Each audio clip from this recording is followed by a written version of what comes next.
말씀은 디도서 3장 5절에서 7절까지입니다. 우리를 구원하시되 우리의 행한 바 의로운 행위로 말미암지 아니하고 오직 그의 긍휼하심을 쫓아 중생의 씻음과 성령의 새롭게 하심으로 하셨나니 성령을 우리 구주 예수 그리스도로 말미암아 우리에게 풍성히 부어 주사 우리로 저의 은혜를 힘입어 의롭다 하심을 얻어 영생의 소망을 따라 후사가 되게 하려 하심이라. 아멘. 성경의 인간들이 알아듣지 못하는 말씀인데 오늘 이 읽었던 5절에서 7절까지는 인간들이 어떤 대목에서 알아듣지 못하는 것을 친절하게 속속 뽑아서 다 한 곳에 모았습니다. 어느 한 대목도 사람으로서 수용할 수 없고 납득할 수 없는 그런 이야기로 체제가 잡혀 있어요. 이 5절 보면 우리를 구원하시되 이 구원 자체가 이 세상에 살다가 어디로 벗어난단 말입니까? 인간 세계에서 벗어난다. 말이 안 되거든요. 이 세상을 놔두고 어디로 가는데 인간은 갈 데가 없잖아요. 기분 나쁘게 하는 것이 여기는 우리의 행한 바 의로운 행위로 말미암지 아니하고 사람이 자기 행동 하나하나가 착하고 바르게 살고 의롭게 행동하게 되어 있는데 평생에 살아오는 것이 계속해서 바르게 의롭게 전제하에 살아온 건데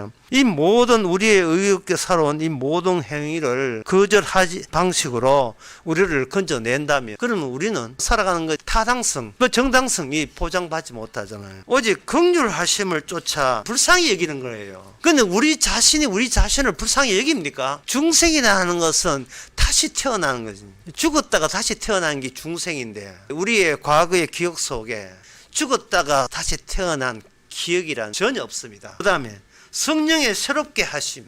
우리가 새롭게 과거와 현재를 끊어졌다고 생각된 적이 없어요. 그 인간이 그 인간으로 하루하루 살아온 겁니다. 사람이 차이 나면 죽지요. 7번 넘어져 8번 일어나는 겁니다. 이거는 끊어짐이 없는 거예요. 새로운 게 아니고 발전하는 거죠. 그러니까 성령의 새롭게 하심. 이거는 우리가 또 받지를 못하고 그 다음에 우리 구주 예수 그리스도의 말미암아 우리에게 풍성히 부어주사는데 예수님을 본 사람이 없잖아요. 영생의 소망 죽어본 적이 있어요. 누가 죽어서 천국 가본 사람이 있습니까? 영생이 있다는 것을 증명할 수가 없잖아요. 무슨 영생이 있어요. 그냥 기대하지만 기대한다는 것은 안 할 수도 있는 문제죠. 따라서 디도서 3장 이 말씀은 전체적으로 거부의 내용이 이거는 도저히 받아들일 수 없는 내용이다 라고 하는 것이 성경을 제대로 대한 태도입니다.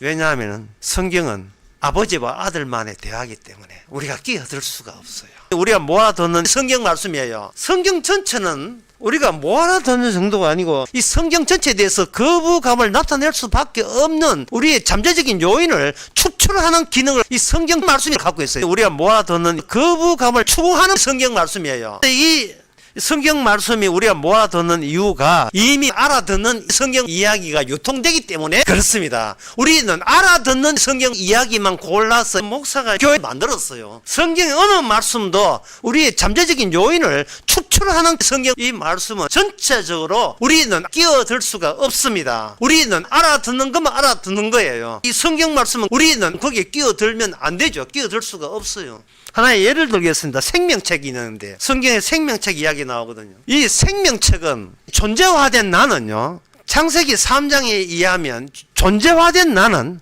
사건화된 생명책에 들어가면 안 돼요. 창세기 3장 24절에서 생명나무에서 추방되기 때문에. 근데 우리는 함부로 생명책 이야기한다고요. 나는 생명책에 들어가면 안 돼요. 이스라엘도 생명책에 들어간 사람이 한 명도 없어요. 이스라엘도 생명책에 못 들어가요. 생명책이라는 단어는 이것이 어디서 나온 단어냐 하면 아버지와 아들 사이에 있었던 내용이 언어가 되어서 우리 인간 언어끼리 통하는 세계에 침투한 겁니다.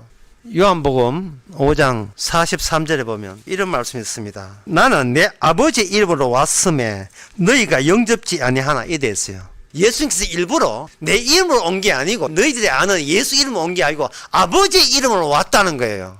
아버지 이름으로 오게 함으로써 어떤 인간도 영접할 수도 없게 만들어버린 겁니다. 예수님이 그렇게 만든 거예요. 그래야 창세기 24장에서 인간들은 하나님께 쫓겨난 신세다 것을 분명히 하기 위해서 예수님이 오신 거예요. 하나님이 인간들은 처방했다는 사실을 알리기 위해서 예수님이 오신 거예요. 그러니까 영접하지 않은 것은 당연하고 그 예수님이 하신 모든 말씀이 영접할 수 없는 말씀만 쏟아낸 겁니다. 예수 안 믿는 건 당연하고요. 생명책도 마찬가지예요. 생명책도 인간이 어느 인간도 생명책에 들어갈 수 없는 것은 너무나 당연한 겁니다. 그러면 어떻게 생명책에 들어갈 수 있느냐? 그게 요한복음 1장에 나옵니다. 요한복음 1장에 보면 이상한 대화가 나와요. 1장 그 48절에 나다나엘을 찾아오는데 예수님께서 먼저 언급을 해요. 예수님이 나다나엘께 너는 참 이스라엘이라 네가 간사한 게 없다 이렇게 할 때 나다나엘 하는 말이 어떻게 나를 아시나이까? 어떻게 나를 아시나이까? 지금 나다나엘이 자기가 하는 말은 주님께서 먼저 말을 건넸기 때문에 대응하는 차원에서 자기 말을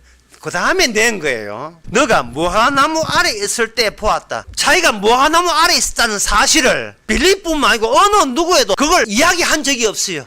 인간은 누구한테 이야기할 때 내 이야기를 하는 거야. 내 이야기를. 나에 대해서, 내 사정에 대해서 아는 사람이 아무도 없기 때문에 내 사정은 나만 알고 있어요. 인간들은 서로가 자기 말하고 인간들과 대화해요. 이게 사람 사는 거예요. 그냥 나만 이해하면 돼요. 남까지 이해할 필요 없고 이해해주면 더 고맙고 그런 식이에요.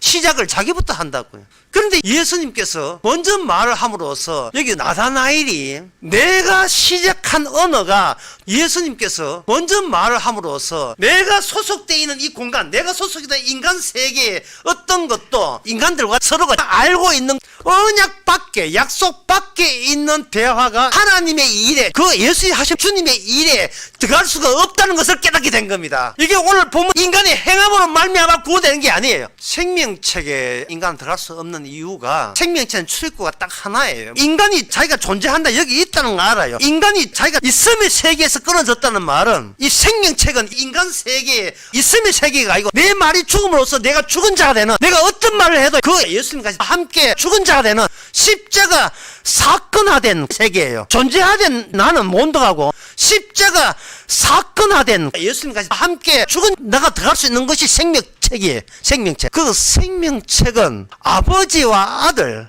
하나님과 그 아들, 그 예수님의 이름에 의해서 이스라엘을 구원하겠다는 율법을 예수님의 이름으로, 예수님의 언어로, 하나님과 그 아들과 통하는 예수님의 언어로, 그 언어로 새롭게 창조한 세계가 바로 예수님과 함께 죽은 십자가 사건화된 생명체 안의 세계예요. 생명체 안의 세계라고요. 존재이된 내가 사건화돼야 돼요. 내가 죽을 때 십자가 안에 죽어야 돼요. 십자가 안에 들어가게 되면 거기서 뭐가 기다린가? 인간의 언어가 아니고 하나님과 그 아들과 통하는 예수님의 언어가 십자가 안에 기다리고 있어요. 그 기다리면 우리 인간끼리 통하는 언어가 아니고 하나님과 아들만 아는 생명체 안의 이야기가 우리에게 전달됩니다. 이 예가 요한복음 21장에 나옵니다. 예수님께서 먼저 묻습니다.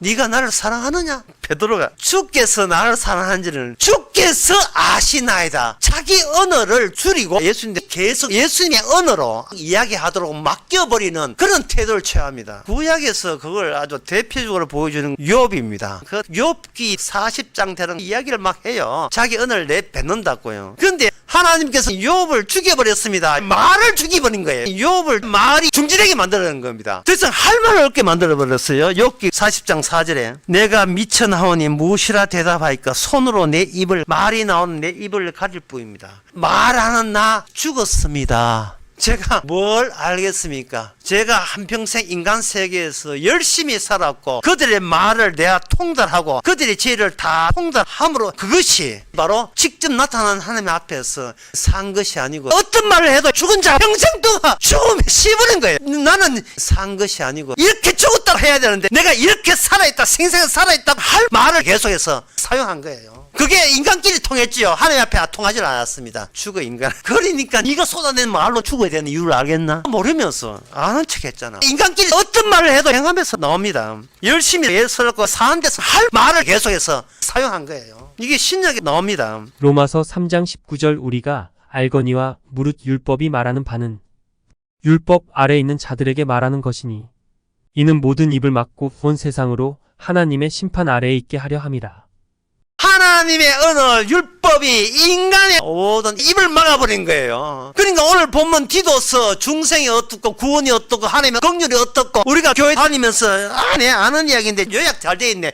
이거 평소도 몰랐지만 몰랐던 이 말씀은 더욱더 우리에게 모르는 이야기예요. 그러니까 내가 있는 한 생명은 만날 수가 없습니다. 생명체 안에 생명은 내가 만날 생명이 아니에요. 만나도 주님이 만나지 내가 만날 생명이 아닙니다. 주 안에서 내가 죽어야 된다고요. 이 또한 애가 사도행전의 10장에 나옵니다. 사도행전 10장에 보면 이미 구원받은 베드로, 이제 성령 받은 베드로예요. 그 성령 받은 베드로를 주께서 어떻게 활용하시는가 한번 보세요. 베드로에게 비몽사몽간에 하늘에서 계시가 내려옵니다. 13절에 소리가 있어 베드로야 일어나 잡아 먹어라 하거늘 베드로가 주여 그럴 수 없나이다. 속되고 깨끗이 아니한 물건을 내가 먹지 아니하였사옵나이다. 베드로가 자기 이야기를 해요. 그러니까 하나님께서 깨끗이 했는데 네가 왜 속되다 하느냐. 여기에서 베드로가 자기 이야기를 분명히 보여주는 거예요.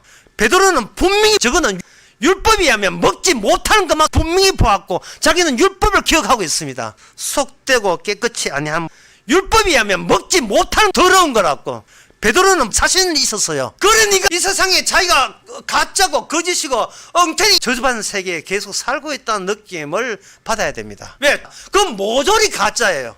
내 말에서 나의 존재가 지워지지 않아요. 말이 계속 나와요. 그래서 그 17절에 보면 이제 베드로가 이 내용이 무엇인고 이게 무엇이지? 몰라요. 우리는 모른다. 이게 무엇이지? 내가 하루 살았다. 이게 뭐지? 우리가 몰라야 돼요. 내가 왜 살아야 돼요? 그러나 성령을 받게 되면 사는 게 너무나 이상하고요. 죽는 게 당연한 거예요. 하나님 보기에 내가 뒤바뀐 채 저주받은 세계에 계속 살고 있다는 느낌을 받아야 됩니다. 민수기 11장에서 백성들이 애굽으로 돌아가자 할 때 갑자기 불뱀들이 사방에서 몰려왔습니다. 불뱀이 와서 원만한 사람들을 물어 죽였어요. 죽이니까 해결책이 너를 괴롭게 하고 물어 죽인 하나님이 물어 죽게 했어. 그 뱀이 이 하나님이다? 인정해! 인정하면 구원받고 인정 못하면 너는 구원 못 받는 거예요. 원망하는 이스라엘과 죽을 인간을 죽으라고 찾아온 십자가 예수님까지 함께 내가 시작한 죽은 언어가 예수님까지 합해서 이게 십자가 사건이 되는 거예요. 십자가 사건 되는 거예요. 죽을 인간을 죽으라고 십자가 치신 거예요. 생명나무 따먹을 자기가 없다고 십자가 치신 거예요. 여호와를 기다리는 유대인 손에 주온 이유가 거기 있어요. 하나님 여호와 구원받는다고 메시아를 기다려 너희들. 그게 십자가예요. 봐, 너희들이 이렇게 날 죽이잖아. 유대인들은 예수님이 하나님을 모독한다고 죽였거든요. 그러니까 예수님께서 의도적으로 아버지 이름을 오게 하심으로 너희들이 생각한 아버지의 이름이 진짜 아버지를 모독하는 아버지의 이름을 갖고 있다는 거예요. 인간은 구원이 없다가 확실합니다. 구원이 없기 때문에 오늘 본문이 다시 태어나면 있다가 돼요. 인간은 구원이 다시 태어나지 않은 한 없어요. 구원은 없습니다. 다시 태어나면 있습니다. 다시 태어나면 있어요. 근데 이 다시 태어나는 게 뭐냐는, 다시 태어날 때 옛날에 그 존재로 다시 태어나면 구원이 없습니다. 내가 죽었는데 다시 태어났기 때문에 구원받는다 하면 그거는 구원이 없어요. 왜냐하면 내 존재가 이어져 가기 때문에 존재가 있는 한 구원은 없어요. 예수님 말씀으로 사건화되었으면 우리도 예수님까지 동일하게 주의 이름으로 사건화돼야 돼요. 사건화된다는 말은 아주 쉽게 말씀드리겠습니다. 하나님의 구원 작업이 동결화된다는 말이에요. 고린도전서 15장 21절에 보면 사망이 사람으로 말미암았으니 죽음 자체가 사람으로 말미암되었다는 말은 사람이 죽음 자체가 사망 위에 해결책이 없다는 뜻이에요. 사망이 사람으로 말미암았으니 죽은 자의 부활도 사람인데 이 사람은 첫 번째 죽은 아담이 아니고 다른 아담, 두 번째 아담에 의해서 부활이 이른 거예요. 두 번째 아담에서 우리가 산 거예요. 첫 번째 아담은 다 죽은 거예요. 그러면 첫 번째 아담은 두 번째 아담 속에서 어떤 역할을 하느냐? 첫 번째 아담은 그 죽음 자체가 살아있어야 돼요. 여러분 이래가지고 무슨 뜻인지 잘 모르겠죠. 주님께서 나의 신부다는 거예요. 우리는 주님에게 속한 겁니다. 주님의 공간에 속한 거예요. 내 공간 없어요. 아가서 2장 16절에 보면 이런 말씀 나옵니다. 나의 사랑한 자는 내게 속하였다. 나는 그에게 속하였고, 이걸 사도 바울이 이야기하는 나는 주님 안에 있고 내 안에 주님이 있고 동일한 주님의 공간에 그리스도와 함께 있습니다. 나의 공간 없어요. 내가 안 죽으면 생명은 없습니다. 생명은 나를 죽이는 것이 생명이에요. 나를 살리는 생명은 어디도 없어요. 디도서 2장에 보면 성령이라고 나오는데요, 예수님께 먼저 성령이 임했다는 말은 성령께서 예수님과 인간 세계가 악마의 세계라 하는 것을 충분히 성령께서 경험했어요. 성령께서 제일 먼저 광야에 나가서 40일 동안 사탄과 직접 대결하게 만드는 거예요. 그때부터 전부 다 성령께서 치밀하게 예수님을 앞장세워서 세상에 이미 인간 언어끼리 통하는 세계에 침투한 더러운 귀신들로 함락되어 있다는 사실을 알려줘요, 성령이. 그러니까 성령이 임했다는 말은 더러운 귀신이 나갔다고 돼요. 인간이 스스로 더러운 귀신을 쫓아내지 못한다는 말은 인간이 멀쩡할 때도 더러운 귀신과 함께 살고 있었다는 거예요. 더러운 귀신의 삶이 뭐냐? 행함으로 최고가 되는 삶이에요. 최고가 되는 삶, 자랑할 게 있지 않습니까? 그러니까 인간의 삶이라 하는 것은 더러운 귀신 앞에 오디션 보는 삶이었어요. 하나님은 이 세상에 어떤 최고의 자리도 허락한 적 없습니다. 그럼 인간에게 허락한 것은 뭐냐? 고린도전서 3장 7절에 나옵니다. 인간은 아무것도 아니다. 고린도전서 보면 나는 심었고 아볼로는 물을 주었으되 오직 하나님은 자라게 하시나니 그런즉 심는 이나 물 주는 이는 아무것도 아니로되, 아무것도 아니라는 점에서 평등해요. 주님의 공간에 죽었던 예수님의 신부가 이게 중생이에요. 거기서 죄를 씻으심이 나와요. 그게 오늘 디도에서 말하는 중생의 씻으심이에요. 중생의 씻으심. 전과 후로 볼 게 없어요. 인간을 저주할 수 있는 근거가 피고 인간을 구원할 수 있는 근거도 피고 우리 자체를 사건화시켜. 내가 구원받은 게 아니고 십자가 사건을 구원하지요. 십자가 사건. 우리는 죄인으로 참여했고 주님은 의인으로 참여했고 그 십자가 사건이 구원받아요. 내가 구원받는 것이 아니고 우리의 과거 시각 감정이 흔들릴 필요 없어요. 이거는 상상도 못한 새로운 공간입니다. 그 새로운 공간의 특징이 사람이 알아듣지 못하는 새로운 말들이 거기서 나와요. 인간 존재에서 나오는 말이 아니고 새로운 말들이 나와요. 하나님 아버지 아들 예수님 사이에 대화가 말이 있었어요. 인간의 특징을 말하는 유일한 존재, 그걸 인간으로 보거든요. 인간이 말을 할 수 있다는 것은 하나님의 대화의 상대로 창조했다는 겁니다. 그 증거가 바로 창세기 2장에 보면 아담과 하와에게 하나님이 먼저 말을 걸었어요. 모든 나무의 열매 먹되 선과 악을 아는 나무의 열매 따먹지 말라. 하나님이 먼저 대화의 상대로 말을 사람 보고 했어요.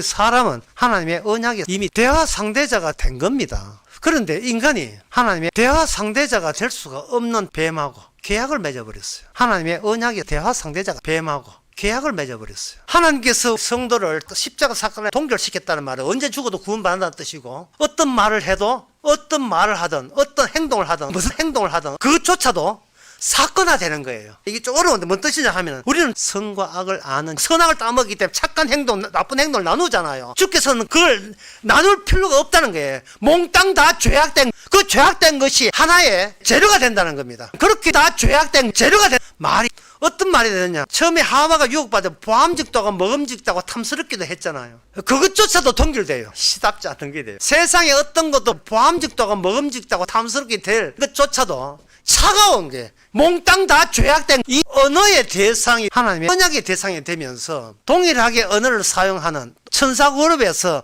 이 천사그룹에서 하나님의 아들을 통해서 하시는 이 대화에서 하나님의 언약 밖에 약속 밖에 있는 대화가 인간 속에 침투해서 인간이 자체적으로 붕괴하게 만들었다. 그렇게 다 죄악된 하나님의 언약 밖에 말이 그렇게 만든 거예요. 그래서 악마가 뱀한테 말을 줘서 뱀이 이 대화에서 하나님의 약속 밖에 있는 하나님의 언약이 아담과 하와를 유혹한 거예요. 하나님의 언약 밖에 약속 밖에 대화가 인간 속에 침투해서 인간이 자체적으로 붕괴하게 만들었다 이 말입니다. 그러니까 하나님께서 인간을 구원할 때 우리가 보는 눈으로 환상으로 아니에요. 하나님의 언어 말로 하는 거예요. 그래서 이 세상은 하나님의 말씀이 세계예요. 말씀이 육신이 되신 분이 주님이고요. 그 말이 말로 구원한다는 게 어디에 나오냐면 로마서 10장에 나옵니다. 13절에 보면 누구든지 주의 이름을 부르는 자는 구원을 얻는다고 했고요. 주의 복음의 말을 너희가 듣지도 못한 일을 어찌 믿어요? 듣지도 못한 일을 예수님 안 보고 어떻게 믿으려가 아니고 예수님에 관해서 듣지 못한 자가 어떻게 믿으리요? 그 다음에 전파하는 자에서 듣고 주고받는 말의 세계다. 이 말의 세계는 기존에 인간들이 사는 모든 단어, 인간의 세계는 자기 존재를 구원하기 위한 언어인 반면에 여기 예수님의 성령에 의해서 일종의 문장으로 논리적인 연결 구조가 우리를 존재해서 예수님의 사건으로 동결시키고 내 말을 죽어버리는, 내 말이 죽음으로써 내가 죽은 자가 되는, 내가 어떤 말을 해도 이건 죽은 자의 음성이라는 것을 인정하는 자로 우리가 끼어들 수 없는, 우리 행함이 끼어들 수 없는, 도저히 받아들일 수 없는 죽은 자의 음성이라는 그런 내용이다. 바로 주님의 십자가 사건이 성도 안에는 들어가 있어요. 그것이 성도가 말을 할 때마다 그 주님의 십자가 사건이 인간의 모든 입을 막아버린 죽은 자의 음성이라는 거예요. 그러니까 성도의 말은 아무도 알아듣지 못해요. 알아듣지를 못해요. 이 세상은 알아듣는 이야기가 구성된 것이 이 세상이에요. 우리가 이 세상은 알아듣는 성경 말은 구원하지 못해요. 내가 모르는 이야기, 내가 알아듣지 못한 이야기예요. 십자가 사건은 고장화되어 있어요. 예수님의 기도 내용이 요한복음 17장에 이게 나옵니다. 내 것은 다 아버지의 것이고 아버지의 것은 다 내 것인데 내가 저희로 말미암아 영광을 받습니다. 나는 세상을 떠나지만 저희들은 세상에 있으니 아버지요, 아버지 주신 아버지 이름으로 저희를 보존해달라. 내가 다니면서 아버지 이름을 드러낸 것처럼 하나님이요, 주의 하신 일만 하도록 보존해달라는 거예요. 이걸 우리가 안다면 우리의 시간과 공간은 십자가 안에 죽어야 돼요. 십자가 안에 죽어 있다는 생각을 갖고 살아야 돼요. 그래야 이 세상의 변화에 냉담할 수 있습니다. 요한복음 7장 6절에 보면 내 때는 아직 이르지 아니하였거니와 너희 때는 늘 준비되어 있다. 여기서 인간의 때도 하나님 안목에서 보면 이게 수톱되어 있어요. 이 시간과 공간은 십자가 안에 동결되어 있어요. 아무리 20년, 70년, 100년 살아도 하나님 안목에서 죽은 인간이, 더러운 귀신하고 사는 인간이 주님 보시기에는 모든 것이 제자리예요. 시간과 공간은 십자가 안에 죽음의 자리. 시편 69편 28절에 저희를 생명책에서 도말하사 의인과 함께 기록되지 못하게 하소서. 생명책은 예수님만큼 어렵지 아니하면, 다시 말해서 두 번째 아담만큼 완전하지 아니하면 생명책은 쫓아냄을 통해서 생명책이 생명책답게 되는 멸망하는 이스라엘을 사용한 거예요. 그걸 우리가 지금 전에 죄인이었던 과거 그때 옛날 시절로 쓸데없는 교회 다녔구나, 교회 다니는 쓸데없는 짓을 했구나, 쓸데없는 신학 공부했고 쓸데없는 성공부했구나, 아무 짝도 소용없는 것을. 그런데 그 주님의 복음이 오니까 아무 짝도 쓸모없는 것이 이제는 십자가를 위해서 모든 게 쓸모있는 주께서 하게 하신 일인 것을, 쓸데없는 교회 다니는 것을 주께서 하게 하시고 쓸데없는 인생 여정을 아무 이유도 없이 사는 인생살이가 꼭 주님께서 정말 필요했던 죄인의 모습인 것을 돌이켜서 여러분들이 고백해야 됩니다. 불신자는 알지 못하죠. 불신자가 알지 못한 결정적 한 단어가 있습니다. 그게 뭐냐? 주님께서 정말 필요했던 죄인의 모습인 것을 감사하는 거예요. 모든 일에 십자가 안에 감사하는 저와 여러분 되시기 바랍니다. 기도하겠습니다. 하나님 아버지, 해도 소용없고 안 해도 소용없고 착해도 소용없고 나쁜 짓 해도 소용없고 그동안 뭐 했는지 다시 한번 돌아보게 하옵소서. 무슨 꿈꾸기를 했고 무슨 생각을 했는지, 십자가가 뭔지 주여 성령이 오셔서 우리가 더러운 귀신과 더불어서 십자가 생각했다는 것을 깨닫는 저희들 되게 하옵소서. 예수님의 이름으로 기도합나이다.